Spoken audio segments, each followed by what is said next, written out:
This storm is expected to stay over the Texas coast for days, dumping more than 2 feet of rain before moving to Louisiana.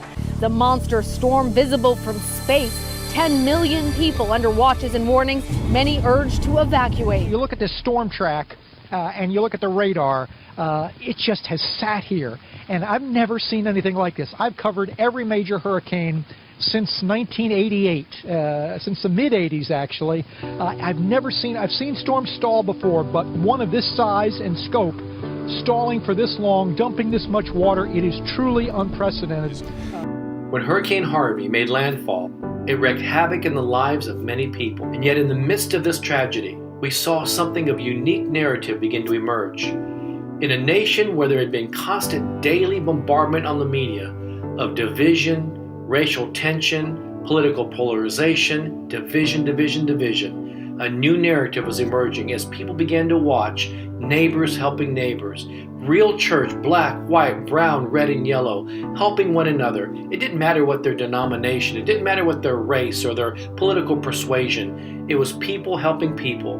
Duncan Campbell, during the Hebrides revivals, gave definition to revival as the impact of the personality of Christ on the community.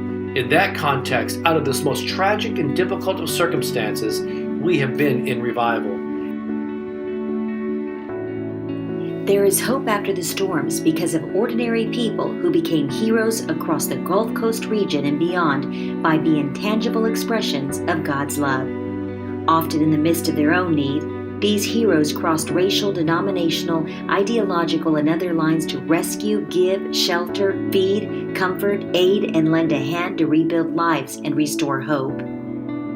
This is such an unprecedented storm and hurricane that we had to set up whole Greater Houston area in quadrants and people we already been working with to try to get fluid information, real-time assessments, and to find out what the greatest needs were that we could begin to meet those needs together.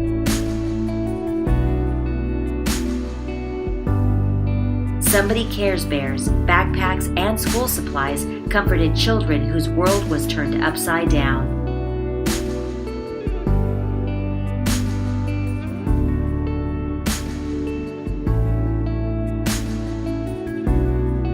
Thank you so much. So thank you, Mercury One. You helped us leverage so much. I want to give a special thank you to all those who come along and partner and support with International Aid, who is a partner with us at Somebody Cares America and Somebody Cares International. Thank you so much for your ongoing partnership with us and all across the Gulf and many other crises. So we thank God for divine connections and thank God for Doug. Doug Stringer, thank you. God bless you. This is our moment to set a new narrative to cross our racial, denominational, generational lines, hand in hand together, putting aside our differences, turning aside our weapons of warfare against one another, and exchanging them for harvesting tools together.